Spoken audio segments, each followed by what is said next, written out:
قرآن میں ایک مقام پر، جس آیت کو ابھی میں نے عربی خطبے میں بھی پڑھا، ایک مقام پر اللہ تعالیٰ یہ فرماتے ہیں کہ اللہ الذی سخر لکم البحر لتجری الفلک فیہ بامرہ الی آخری آیا۔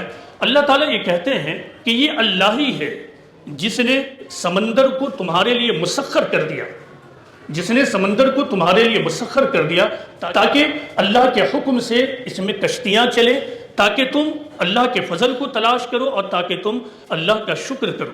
اور اللہ نے آسمان و زمین کی تمام چیزوں کو تمہارے لیے مسخر کر دیا ہے، سب کی سب اپنی طرف سے، اور اس میں نشانیاں ہیں، سائنس ہیں، نشانیاں ہیں۔ کن لوگوں کے لیے؟ ان لوگوں کے لیے جو غور و فکر کرتے ہیں، تدبر کرتے ہیں۔ آیت میں جو لفظ آیا ہے وہ ہے تسخیر کرنا، مسخر کرنا۔ مسخر کرنے کا مطلب ہوتا ہے کسی چیز کو طاقت کے ذریعہ استعمال کے لائق بنانا۔ تو اللہ تعالیٰ کہتے ہیں کہ اللہ تعالیٰ نے سمندر کو، آسمان و زمین کی تمام چیزوں کو تمہارے لیے مسخر کر دیا ہے، مسخر کر دیا ہے تاکہ سمندر میں کشتیاں چلیں، تاکہ تم اللہ کے فضل کو تلاش کرو، اور جب تم یہ تلاش کرو اور یہ دیکھو کہ اللہ نے کیسے چیزوں کو مسخر کر دیا ہے تو پھر تم اللہ کا شکر کرنے والے بن جاؤ۔ ایک آدمی وہ ہے جو اس آیت کا ترجمہ پڑھتا ہے، بلا شبہ اس کو بھی اس میں بہت کچھ مل رہا ہے، اور وہ یہ کہ اللہ تعالیٰ اتنا عظیم ہے، رحیم ہے کہ ایک طرف اس نے ہمیں پیدا کیا، پھر اس نے کائنات کو بنایا اور کائنات کو بالکل کسٹم میڈ بنا دیا۔ یہ کسٹم میڈ کا مطلب ہے کہ ویسے ہی جیسی ہماری ضرورت ہے بالکل ایسے ہی بنا دیا، سب کی سب اس طرح اللہ تعالیٰ نے ساری کی ساری چیزوں کو اس طرح اللہ نے سجایا ہے جس طرح ہمیں اس کی ضرورت ہے۔ ایک آدمی نے سادہ مطالعے کے ذریعے اس کو پایا، لیکن ایک آدمی اور غور کرتا ہے اور مطالعہ کرتا ہے تو یہ پاتا ہے کہ اس زمین کے اوپر پانی کا رہ جانا یہ کوئی معمولی واقعہ نہیں ہے۔ اس زمین پر تقریباً 78% پانی ہے۔ ماڈرن سائنٹیفک ریسرچ نے یہ بتایا ہے کہ بہت ہی حکیم اور بہت ہی پاورفل لا آف نیچر کے ذریعے یہ پاسبل ہوا ہے کہ اس زمین کے اوپر پانی کا ٹھہراؤ ممکن ہو۔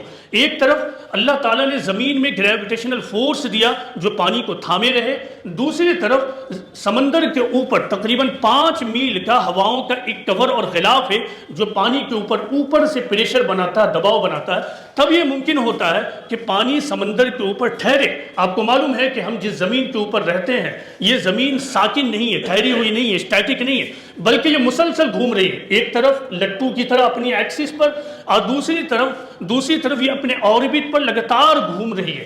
اس کے باوجود نہ آپ پھینکا رہے ہیں، نہ سمندر میں موجود پانی کہیں ادھر ادھر جاتا ہے، وہ یہیں پر موجود ہے۔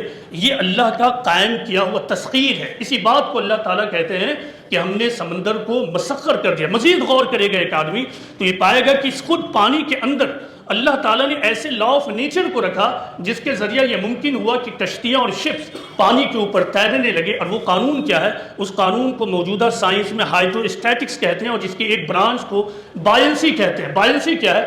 بائنسی کا مطلب ہے کہ کوئی چیز جب پانی کے اندر ڈالی جائے تو وہ جتنی بڑی چیز ہوگی، جتنی جگہ پانی کے اندر لے گی، ٹھیک اتنا ہی پریشر پانی اوپر کی طرف اس چیز کے اوپر لگاتا ہے، جس کے بعد یہ ممکن ہوتا ہے کہ وہ چیز اندر ڈوبے نہیں اور اس کے اوپر وہ تیرنے لگے۔ اسی قانون کی بنیاد پر ایک شپ اور ایک جہاز پانی کے اوپر تیرتی ہے۔ اب آپ غور کیجئے کہ یہ جو بائنسی ہے، لا آف بائنسی، یہ کسی سائنٹسٹ نے پانی کے اندر نہیں ڈالا ہے۔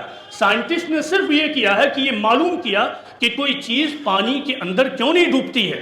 تب معلوم کرنے کے بعد انہیں یہ معلوم ہوا کہ جب کوئی چیز پانی کے اندر ڈالی جاتی ہے تو وہ اتنی ہی پانی کو ڈسپلیس کرتی ہے، پھر اتنا پانی جتنا وزن ہے اس کے برابر وہ اوپر پریشر لگا دیتی ہے، تب یہ ممکن ہے کہ پانی کے اوپر کشتیاں تیرتی ہیں۔ اسی بات کو قرآن میں اللہ تعالیٰ نے کہا کہ اللہ الذی سخر لکم البحر، یہ اللہ ہی ہے جس نے سمندر کو مسخر کر دیا۔ تو یہ تو سمندر کو قابو میں کرنے کا معاملہ تھا۔ مزید ایک آدمی غور کرتا ہے، اللہ کہتا ہے کہ آسمان و زمین کی تمام چیزوں کو اس نے قابو کر دیا۔ اب جب ایک آدمی آسمان پر غور کرتا ہے تو وہ پاتا ہے کہ رات میں ٹمٹماتی چھوٹی چھوٹی دیائیں ہیں جو لگاتار روشنی دے رہی ہیں۔ یہ دیائیں کیا ہیں؟ یہ وہی چیز ہے جسے آپ اسٹار کہتے ہیں۔ آپ اپنی آنکھوں سے، اپنی کھلی آنکھوں سے بتایا جاتا ہے کہ ایک انسان اپنی کھلی آنکھوں سے تقریباً 10,000 تاروں کو دیکھ سکتا ہے، لیکن آپ کو معلوم ہے کہ یہاں جو تارے ہیں ان کی تعداد کتنی زیادہ ہے؟ ایک اندازے کے مطابق یہاں 100 بلین، تقریباً 100 بلین گلیکسیز ہیں۔ گلیکسیز کسے کہتے ہیں؟ تاروں کی ایک جماعت کو ایک گلیکسی کہتے ہیں۔ Collection of stars is called Galaxy. تو 100 بلین گلیکسی ہے، اور اس ایک گلیکسی کے اندر کم و بیش 100 بلین اسٹارز یعنی تارے موجود ہیں۔ آپ کو حیرت ہوگی کہ یہاں اتنے بڑے بڑے تارے ہیں جن تاروں کو آپ ایک دیا کے روپ میں دیکھتے ہیں۔ ایک تارے میں آپ جیسی یہ جو زمین ہے ارتھ پلانٹ، لاکھوں ارتھ پلانٹ سما سکتے ہیں، لیکن ایک انسان اپنی آنکھوں سے ان تاروں کو نہیں دیکھ سکتا۔ اللہ تعالیٰ نے مزید تسخیر کا معاملہ کیا کہ اس زمین کے اوپر ایسے مٹیریلسٹک ریسورسز پیدا کر دیے کہ انسان ان کو ڈسکور کرے، ان کو استعمال کر کے اپنی آلات اور ڈیوائسز بنائے۔ آپ کو معلوم ہے کہ بہت ساری مشینیں بنی ہیں، ان میں سے ایک مشین کو ہم ٹیلی اسکوپ کہتے ہیں۔ جو ڈیولپ ٹیلی اسکوپ ہے اس کو ایسٹرونومیکل ٹیلی اسکوپ کہتے ہیں۔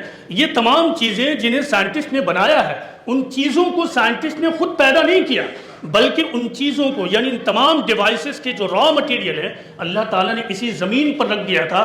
بس انسان کو یہ کرنا تھا کہ ان چیزوں کو دریافت کر کے اپنے مطلب کی چیز بنا لے۔ انسان نے دریافت کیا اور پھر ٹیلی اسکوپ بنایا، اور ٹیلی اسکوپ کے ذریعہ اس وسیع خلا اور واسٹ اسپیس کا مطالعہ کرنا شروع کیا۔ ایک طرف سمندر، اینیملز کو کی تسخیر، یہ اس لیے تاکہ انسان ان کو جانے اور پھر اپنے مصرف میں لے، اور دوسری طرف آسمان و زمین میں ان تاروں کا مسخر کرنا، وہ اس لیے تاکہ انسان ان پر غور و فکر کر کے خدا کی عظمت کو دریافت کرے، وہ خدا کی عظمت سے لبریز ہو جائے۔ ایک سائنٹسٹ نے اپنے مطالعے کے بعد، ان چیزوں کے مطالعے کے بعد یہ کہا تھا کہ میری زندگی کا مقصد اس کے سوا اور کچھ بھی نہیں ہے کہ میں زیادہ سے زیادہ خدائے رب العالمین کا شکر گزار بن جاؤں، میں زیادہ سے زیادہ خدائے رب العالمین کا شکر گزار بن جاؤں۔ قرآن میں بار بار یہ بات بتائی گئی ہے، ایک سے زیادہ موقع پر۔ مثلا ایک مقام پر اسپیس اور اسٹارز ورلڈ کے بارے میں اللہ تعالیٰ اس طرح نقشہ کھینچتا ہے کہ فلا اقسم بمواقع النجوم، فلا اقسم بمواقع النجوم، پس قسم ہے تاروں کے مواقع کی، اور اگر تم جانو کہ یہ بہت بڑی قسم ہے، قسم ہے تاروں کے مواقع کی، اور اگر تم جانو یہ بہت بڑی قسم ہے۔ یہاں قسم کا مطلب ہے گواہی، اور مواقع کا مطلب ہے پلیسمنٹ۔ تو اللہ تعالیٰ نے اس زمین کی، اس کائنات میں یہ جو اسٹارز ہیں، تارے ہیں، یہ جو سورج ہے، زمین ہے، سب کا جو پلیسمنٹ ہے انتہائی مناسب جگہ پر رکھا ہے، یعنی جس چیز کو جہاں پر ہونا تھا بالکل وہیں پر رکھا ہے۔ اسی چیز کے بارے میں اللہ تعالیٰ قسم کھا کر کہہ رہا ہے کہ اگر تم جانو تو یہ بہت بڑی قسم ہے۔ اب اس کی ایک مثال میں دیتا ہوں۔ چند سال پہلے انگلش سائنٹسٹ نے فرانس کے آبزرویٹری میں ایک نئے اسٹار کو ڈسکور کیا۔ اس نئے اسٹار کا نام رکھا گیا HR 5171A۔ اب اس تارے کا جو حیرت انگیز معاملہ ہے وہ یہ ہے کہ یہ اسٹار خود سورج کی فیملی کا ہے، لیکن اب اللہ تعالیٰ کا کمال دیکھیے کہ یہ جو تارہ ہے یہ سورج سے 1300 گنا بڑا ہے، لیکن اتنا بڑا ہونے کے بعد یہ زمین کے قریب نہیں ہے، بلکہ زمین سے 12,000 لائٹ ایئرز کی دوری پر ہے۔